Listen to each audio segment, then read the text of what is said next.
As the little one settles in, it gives Mias a chance to check him over. Oh, nice. This is nice little milk. So Johnny's mother was apparently stoned to death, and he was then kept as a pet, which is completely illegal to do. After being rescued, Johnny was temporarily cared for at another rehab center over 1,600 kilometers away until he was ready for collection. Like a human baby, a nappy can come in handy when transporting newborns over such long distances. But it's also a common sight when baby baboons are kept as pets, and not the only sign of Johnny's humanization. Normally when you do see an animal this size coming in from the wild, they are not this placid and they are not as comfortable being handled, especially by humans. Baby animals imprinted on humans at an early age can take much longer to rewild and reduces their chance of release. So not to stress the orphan during this transition, it's important to keep him on the bottle for the next few weeks until he's settled and ready to be weaned onto more natural foods found in the wild. But before he can begin his rehabilitation, Mias first needs to check this little one doesn't have any underlying conditions. I'm going to take him into clinic, do a little bit of a clinical assessment on him just to make sure that he's 100% healthy. Yeah. This sanctuary cares for and rehabilitates over 500 orphan baboons and vervet monkeys before they release back into the wild. Therefore, it's critical to make sure no new arrivals are carrying any disease or parasites. Not comfortable. It's okay. It's okay, my baby. It's okay. Take the hands down. It's okay. Instead of a little bit of a trust thing, we actually do need to look at that. Alright. Okay. Okay. Yeah, we're nearly done. Yeah. Such a big one. Put him on your body, please. Turn around. Like a human baby, touch, warmth, and a heartbeat can have an immediate soothing effect. Turn around. Okay. Okay. All right. So just feeling for nodes. Okay. It's not present. Tender or swollen lymph nodes are often the early signs of an infection.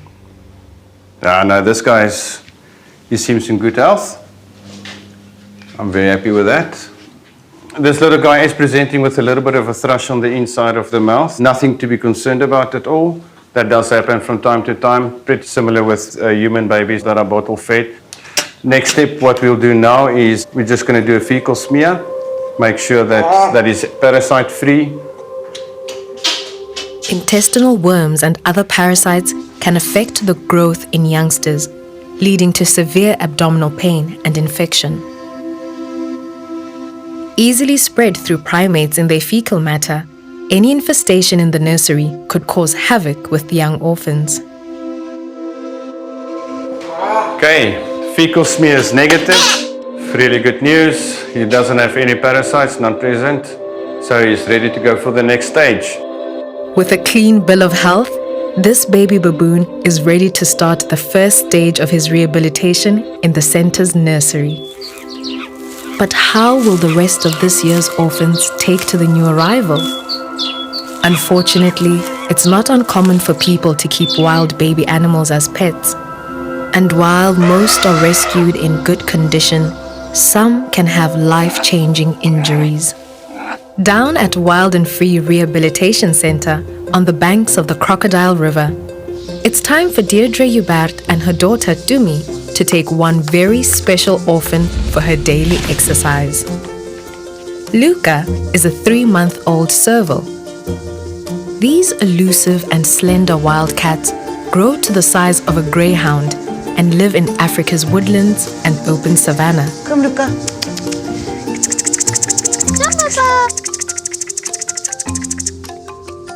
Despite a small head, their 2 large ears help detect rodents and small birds in the tall grass.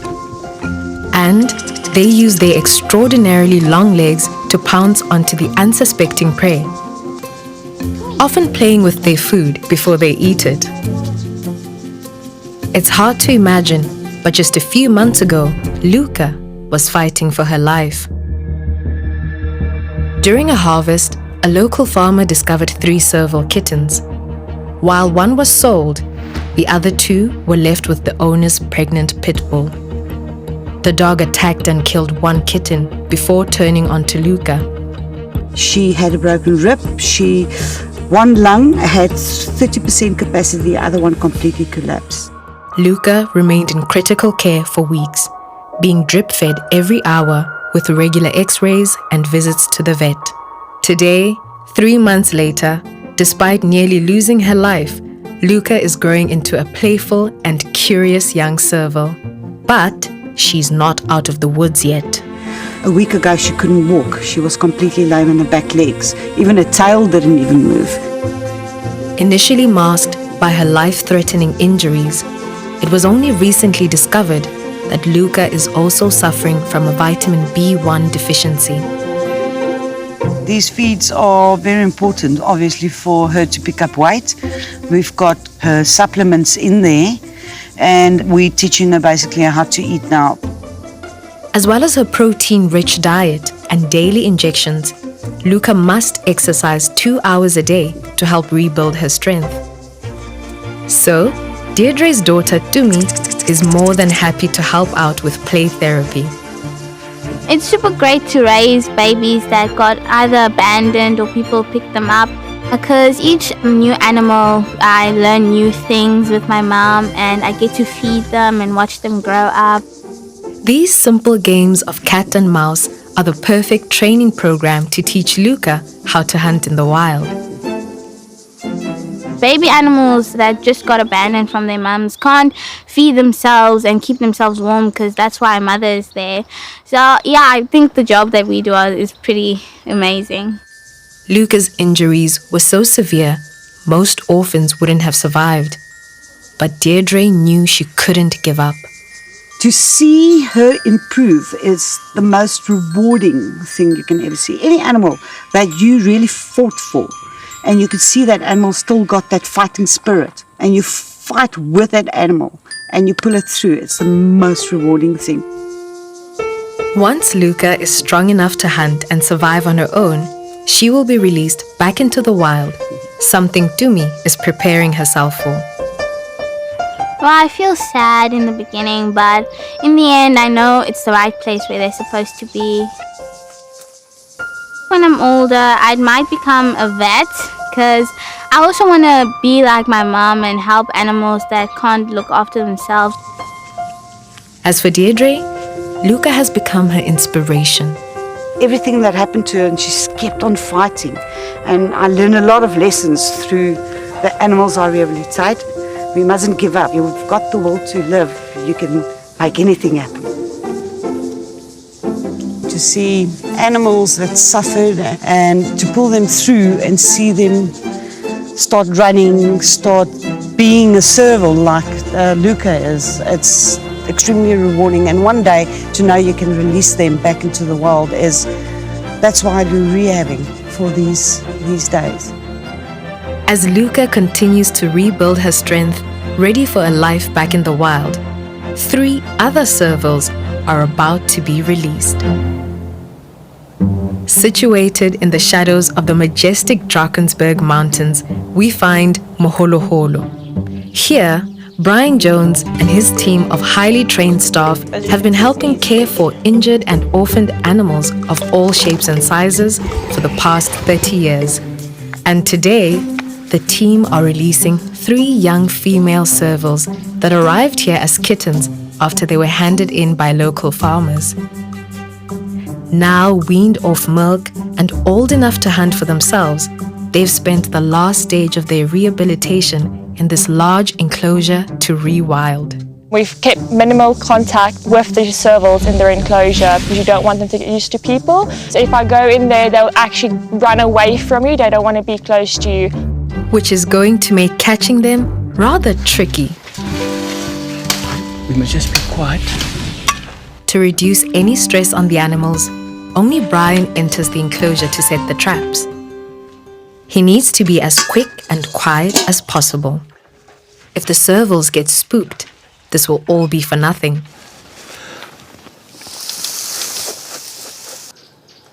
You can't just expect to trap these servals on the first night, so they have to get used to the trap cage first. So what we've been doing is been feeding these servals in these trap cages for about a week. Can you see what's happening here? I'll show you now. This is the weights that have got to stay up here. Open the trap. I put that pin underneath it like that, very sensitive. Then he comes in and the dove will be hanging in there.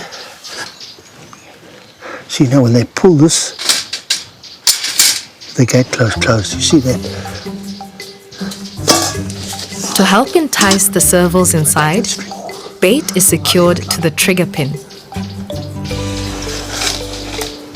Hopefully that'll work. One trap set, 2 more to go.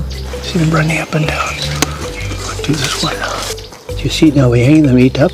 So when he walks in, he's got to put pressure on that pressure trap. So when he pulls this, he's going to put all the weight on his front legs to make that, that'll make that go off, hopefully. You see how wild this guy is? That's why it's a candidate for going back to the wild.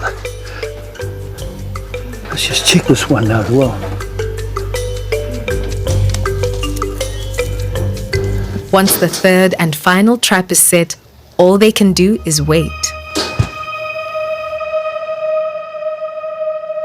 There's no guarantee in this sort of thing so whatsoever. It's a hit and miss, so they know the trap. They're very clever.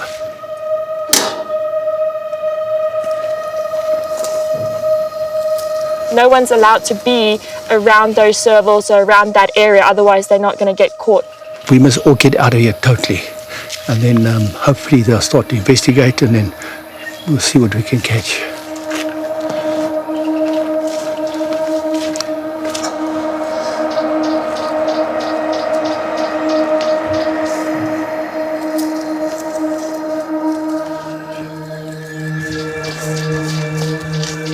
With no one in sight, the servals slowly begin to emerge from hiding.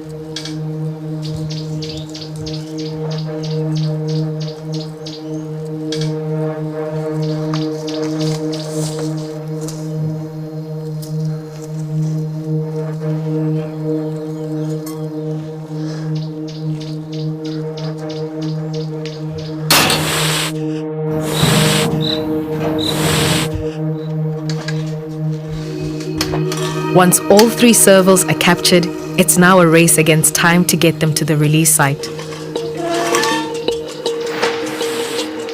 Nikita uses a blanket to reduce the outside stimulus and keep the servals calm while inside these smaller cages.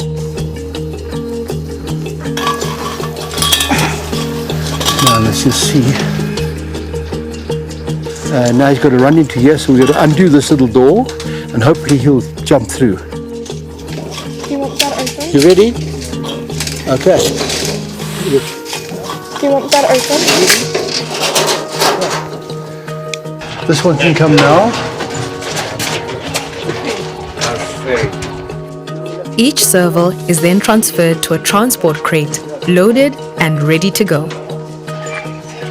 The stress, movement, and hot temperatures during transport can kill some animals.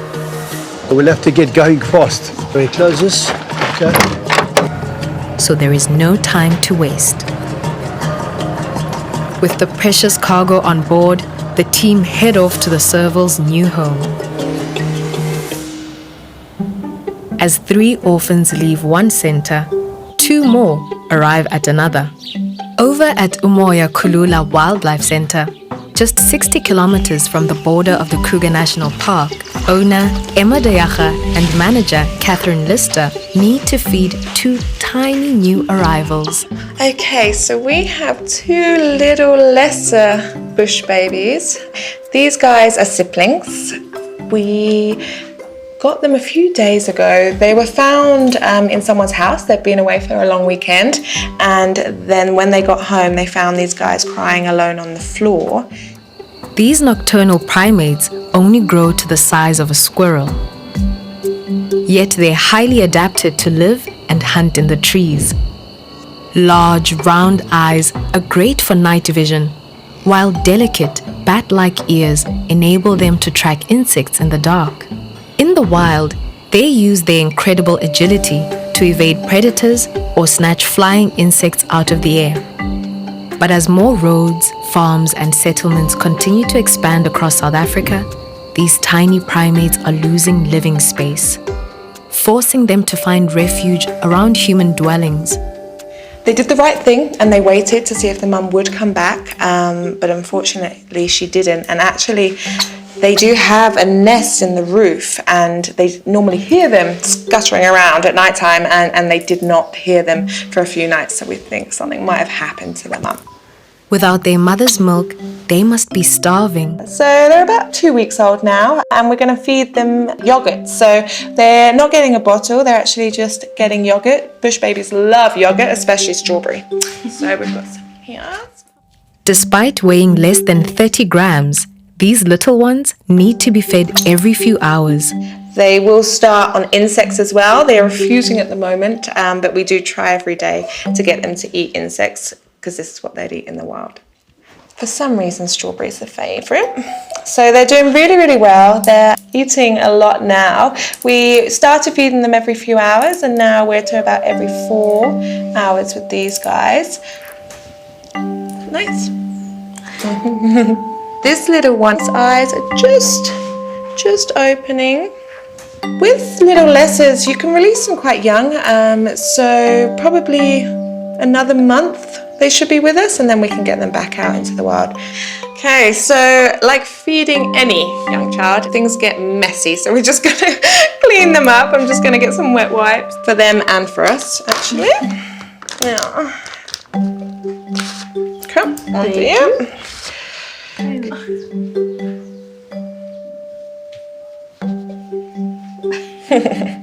This is the bit they like. Within 6 weeks, they'll be old enough to hunt and feed themselves, so they can move into a larger enclosure where they can become more independent before their release. So stick you guys together. So all fed, all washed, they can go back to sleep. Okay. All right, let's go. The bush babies aren't the only ones that are starting their first day in rehab. Over at Riverside, it's a big day for Johnny, the baby baboon that was kept as a pet. He is out of quarantine, and his carer Liam is accompanying him on his first day to Georgie, the center's nursery. Johnny is still too young and humanized to enter the main baboon nursery, so to avoid any unnecessary stress or bullying, he'll first temporarily join this year's baby vervets.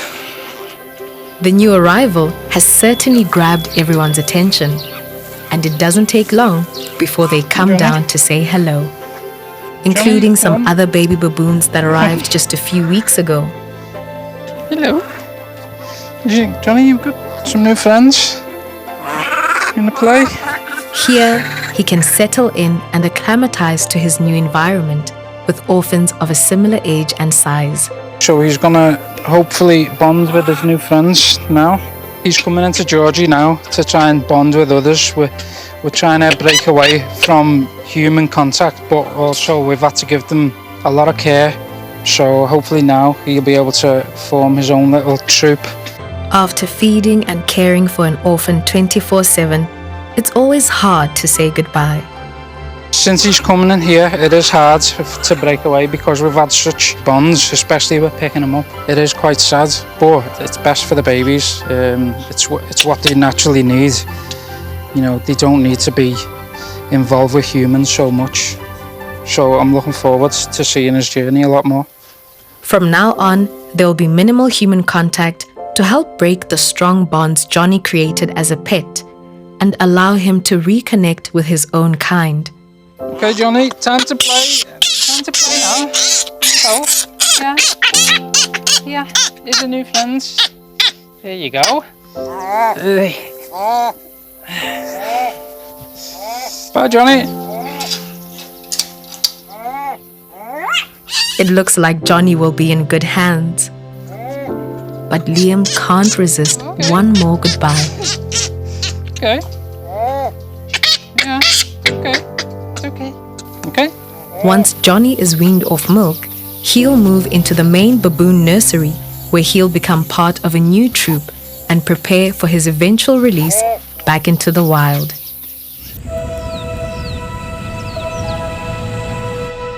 Back over at Moholoholo, Brian and the team arrive at the release site with the 3 female servals. Despite the stress and the heat of the journey, all 3 have made it safely and are ready to be set free back into the wild. This large private nature reserve has plenty of space for the servals to find a territory of their own, where they can live, hunt, and hopefully find a mate. But most importantly, they'll be far away from any humans. This 5,000-hectare reserve borders the Kruger National Park and has become a new home for many of the animals Brian's rehabilitated. We've released a whole lot of leopard here, spotted hyenas, civets, honey badgers, all sorts, and hopefully they'll go into the Kruger itself or stay here, because it's the ideal habitat for servals.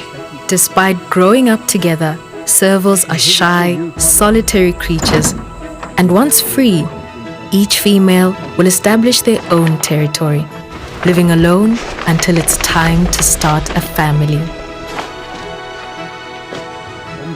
For all the centers, these are the moments that they strive for, to rescue, rehabilitate, and release these wild animals back into the wild.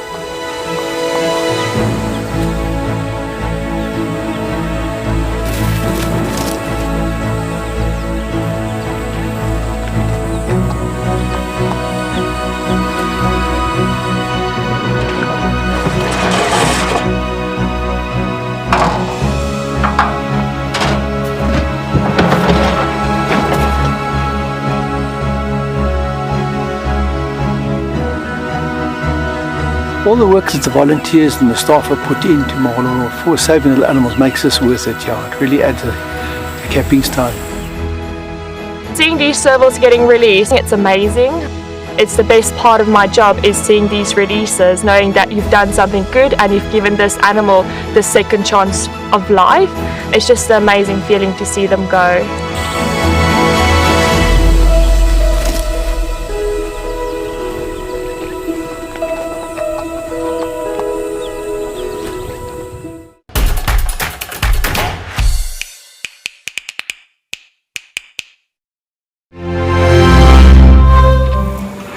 Growing up in the wilds of Africa is tough, especially when you've lost your mother.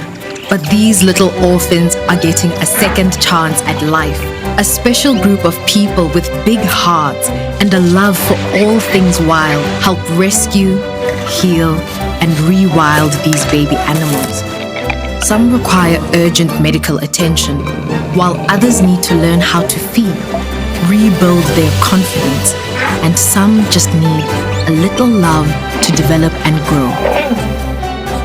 This is Wild Orphan Rescue.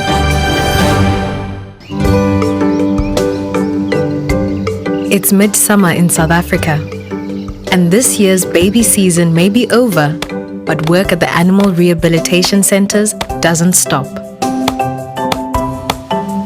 Hidden away at an undisclosed location, deep in the Limpopo savannah, we find the Rhino Orphanage, the world's first non-profit organization dedicated to the care and rehabilitation of baby rhinos affected by poaching.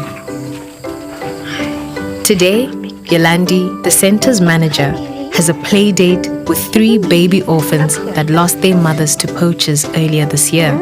We're gonna come play with you just. As well as daily food and affection, there's another very important aspect of a young rhino's life. Exercise is very vitally important for rhinos. Their guts don't function properly if they laze around or sleep all day in a room, so it's really important to get that exercise to get the gut active. We're not playing with a dog and a cat here. These rhinos weigh over 400 kilograms, so we have to be careful. They can be moody and aggressive just like people. They have off days. So before we go in ever with these babies, we will just assess their mood. They can break your leg if they want to. Really? With no signs of bad behavior, it's safe for Yolandi to enter. Yeah. So this over here, this is Jessie. She came in at about 4 months old. She's now a year old, and she was extremely panicky. After trying to protect her mother from being hacked to death, Jessie was suffering from suspected PTSD, which required medication and 24-hour care. Still today, she's quite nervous and jumpy when we take them out for bushwalks to get exercise. She will jump at the slightest sound and scare. We have to be careful. Next to Jessie, we've got Amelia. Amelia came a month before Jessie. Several days after her mother was killed for her horn, Amelia was found wandering alone, severely dehydrated and close to death. She took the bottle straight away and she just wanted more and more food. We actually had such a struggle just to keep her in one position because she could bear forward. That's how desperate she was. It's kind of actually horrible to say it in this way, but the more desperate they are, the easier they bond with us. They need that love and comfort that only a mother can give. They're very tactile animals. They will be in close contact with each other. They'll touch a lot. They'll lie touching, and it's important for us to do the same. You know, stroking releases endorphins, and endorphins help them to cope with stress, just like they do with us. So very, very important to get them drinking and to give them that touch and that love and that closeness that they need. And last but not least is the smallest and youngest of the three, Mapimpi. When he arrived, we couldn't believe how small he was.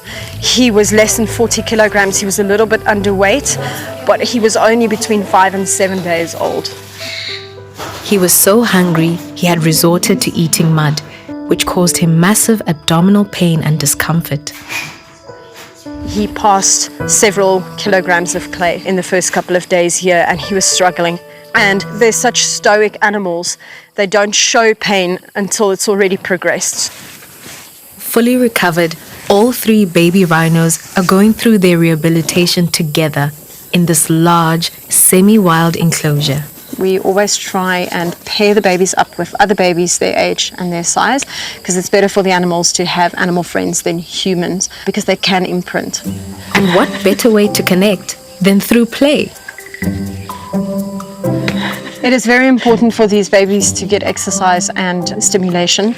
They just laze around and have a boring life. They're not going to get rid of that depression that they're feeling because they lost their mothers. So it's important to have that outside joy and excitement brought to them. There we go, good girl! Playing and just being a rhino. While football may not be everyone's game, there's one thing that all rhinos love: a good mud bath. You're always the first in. The boys generally like wallowing more than the girls, we found, which is very strange, but it's a dirty boy thing. Wallowing is another important lesson for any young rhino calf. You don't really come clean after this. Keeps us exfoliated too. But it's good fun. Fun for them and for us. A good coating of mud helps keep a 4-ton rhino cool in the hot weather and is also vitally important for ticks. It's a natural tick repellent. The ticks get embedded in the mud, and then the rhinos will go and scratch on tree branches or rocks, things lying around, and they'll scratch the ticks off with the mud. And it's good fun. Just the spot. In the next 8 months, Mapimpi, Amelia and Jess will be weaned off milk as well as daily human contact. It can take up to 5 years for the orphan rhinos to break all human ties and become wild once again, after which they will be released back into the reserves where they were born.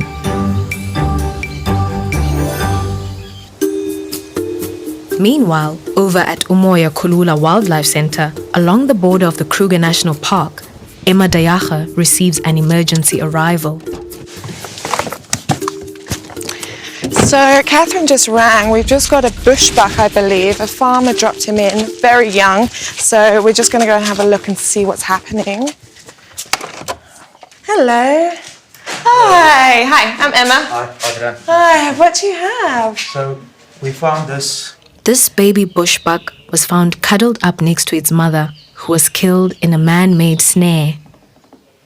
And how long have you guys had her? No, it was today. Okay. Today. Okay. Gosh, she's lucky you found her. Okay, we're going to assess her, but what I'll do is thank you so much for bringing her in, and we will keep you updated and yeah, let you know how she goes. Thank Okay. you. No, thank you. Thank you. Bye-bye. Bye. Alrighty, let's have a little look. Has she been crying? No, nothing. Hello. Oh, so you're very young. All right, Catherine, I think let's get the scales on and then we can weigh her first. So this is a young little bushbuck. Oh, it's a boy. You're a little boy. Honestly, about a week old. Looks quite good for now. You know, it's absolutely horrific that the mum's died, but I hope for his sake that she died recently and that he's not starving or dehydrated. So we're just going to give him on here. All the little bushbuck's vitals will be recorded and filed for reference throughout his rehabilitation. 7.16, but we'll just subtract the box and then we'll be able to get his weight from there. All right.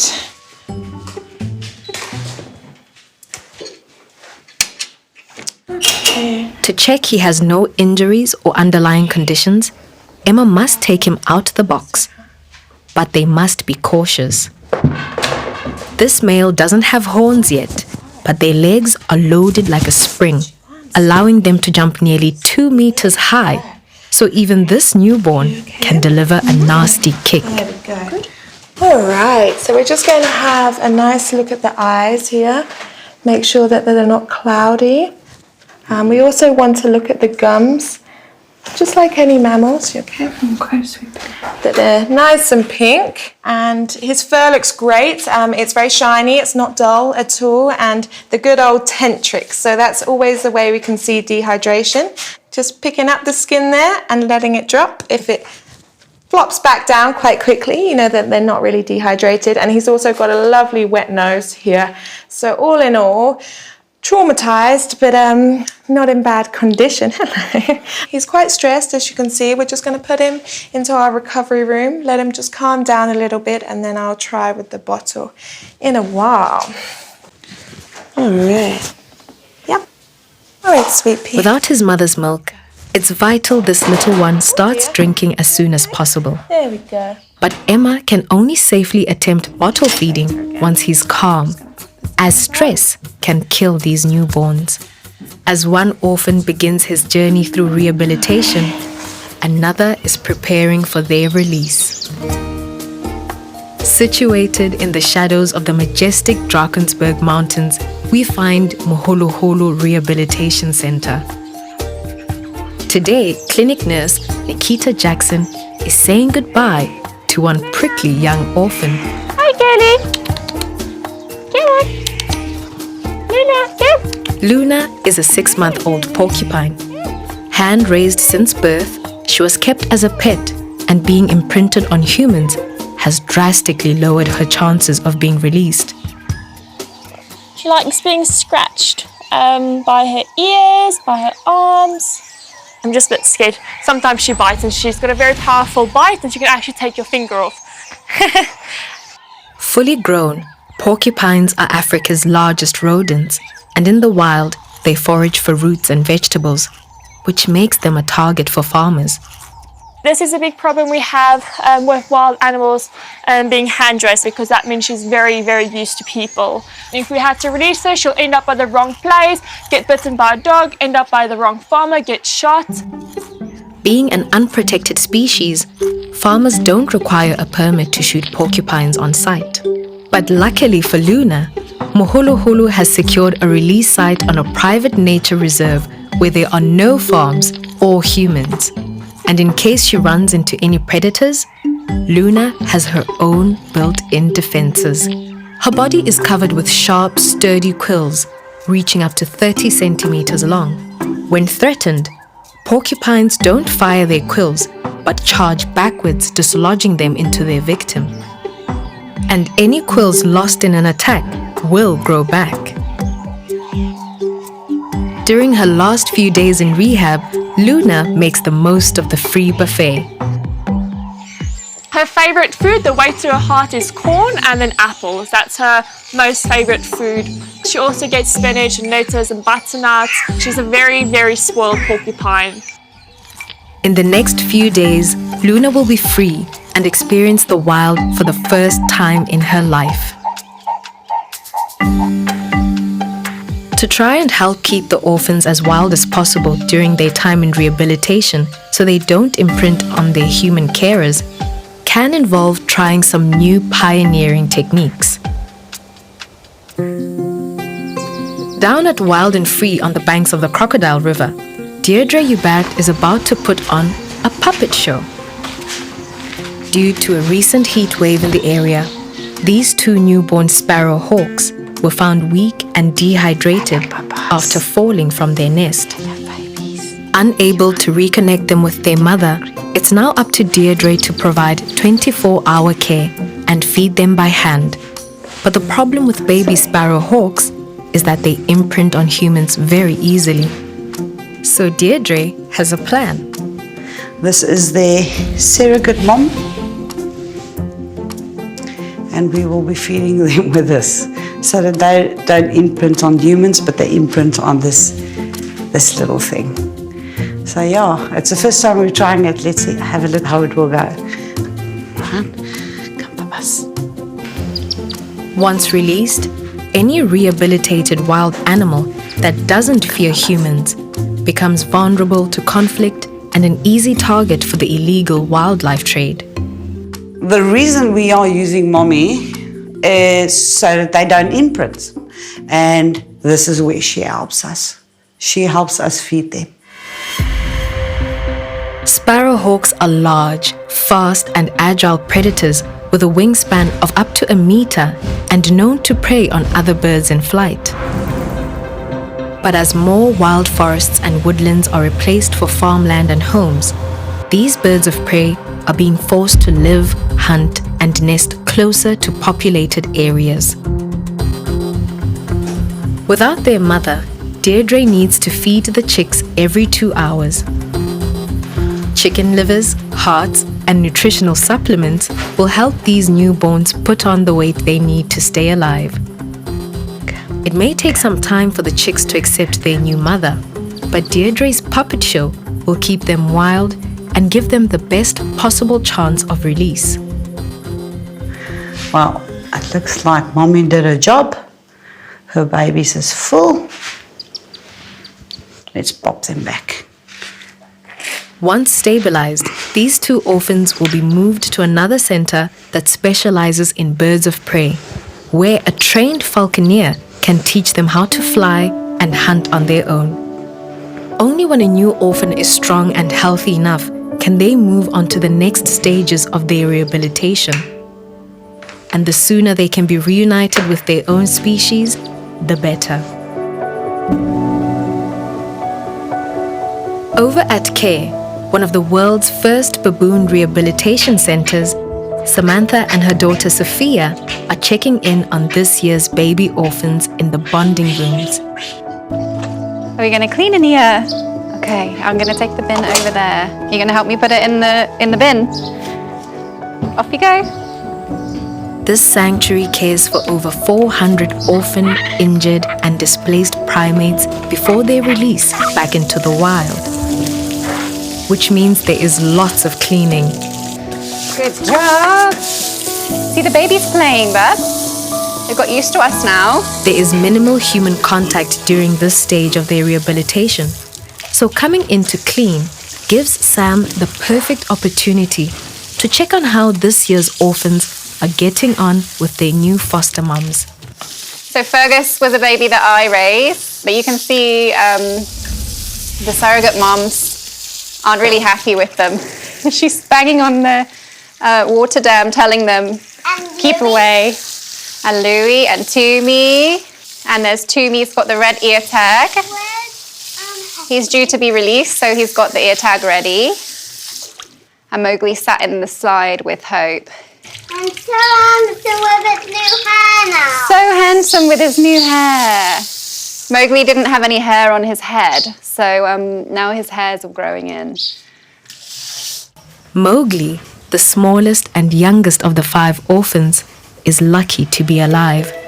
At only a couple of weeks old, while being kept as a pet, Mowgli was attacked by the owner's dogs. When I picked up Mowgli, I had absolutely no idea how bad his injuries were, and I actually wasn't sure if he was going to make it. His eyes indicated that he had swelling on the brain. Being cage-bound since birth had also taken its toll. His head was far bigger than his body, and his muscles on the back of his legs were actually so tight that he couldn't stretch his leg out fully. His body was so malnourished, he was shutting down. He was so traumatized. The nighttime terrors that he endured were awful. He used to cry and cry and cry, and it was a huge investment of my emotional and physical energy just to make sure that this little baboon made it. After 3 weeks of critical care and medication to minimize the swelling on his brain, Mowgli was ready to join the other orphans in the nursery. But there was one more precaution Sam wanted to take. The biggest worry for me was that we would invest everything into Mowgli, and then he hit his head, and then he has a seizure, and then he dies. And that was a real concern. So this was what we made. Baby baboons love to play and rough and tumble, and they're always banging their heads. And I didn't want to stop Mowgli from playing because he needed to play. Play is the best therapy for any orphan baby. Now, 2 months later and fully recovered, Mowgli and the other orphans have progressed onto the final stage of their rehabilitation in the bonding rooms. Under the watchful eyes of their new surrogate mums, Hope and Ayana, they can rewild and reconnect with their own kind, ready for life back in the wild. These babies are due to be released into the wild in the next few months. To see Mowgli go free is just going to be amazing. It's what we work for, it's what we believe in. I don't want to put baboons in cages, I want to see them free. Thanks to the love and support of his human carers along with his fighting spirit, this little baboon has got a second chance at life.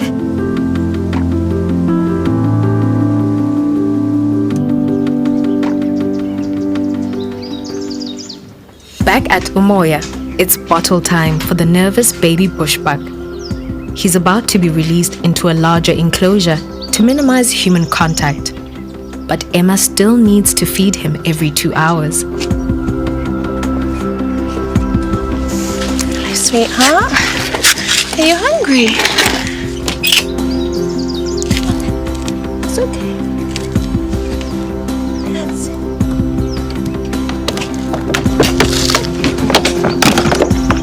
All right.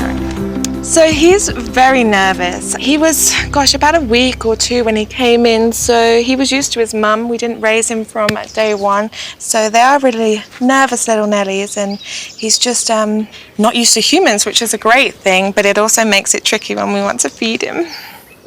Are you going to come out? Come, sweetheart. There we go. There we go. Okay. A bushbuck's natural defense is to flee. But if this little one doesn't drink, it won't survive. Yeah, I know. Alright. Okay, so as you can see, he doesn't love this, but it's really important that he does drink. He would still be drinking milk from his mum. He's getting used to us. We've had him a week now. At the beginning, he would not drink anything at all. And then over the days, he's got a little bit more comfortable, and we're drinking a little bit more every day. So he's getting stronger and healthier. And he's even started grazing a little bit out in his outside enclosure. So that's really nice. Through patience and perseverance, Emma continues to make progress with the young orphan. Okay, I'm going to let him go. So we'll give him an hour. I think let him settle down and then come and try again. At one point, he will feel comfortable enough to eat, and that will be a nice day, won't it? Yeah. Here, in this larger enclosure, the little bushbuck can explore and graze in safety until he's ready to be released back into the wild.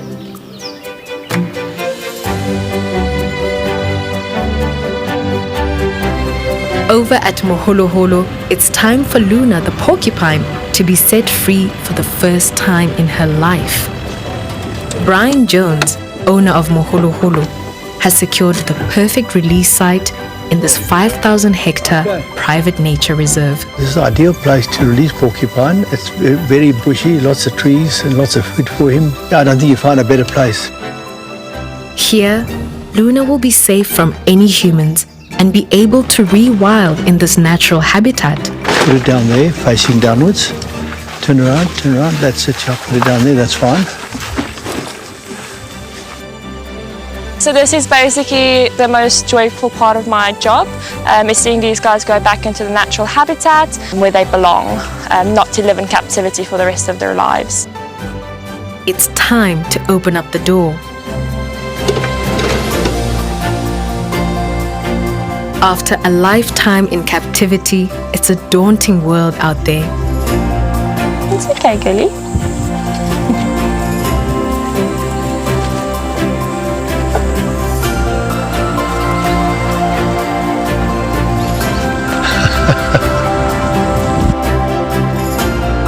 Yeah, it's really sad to see her go, but it's really nice to see her go into her natural environment again.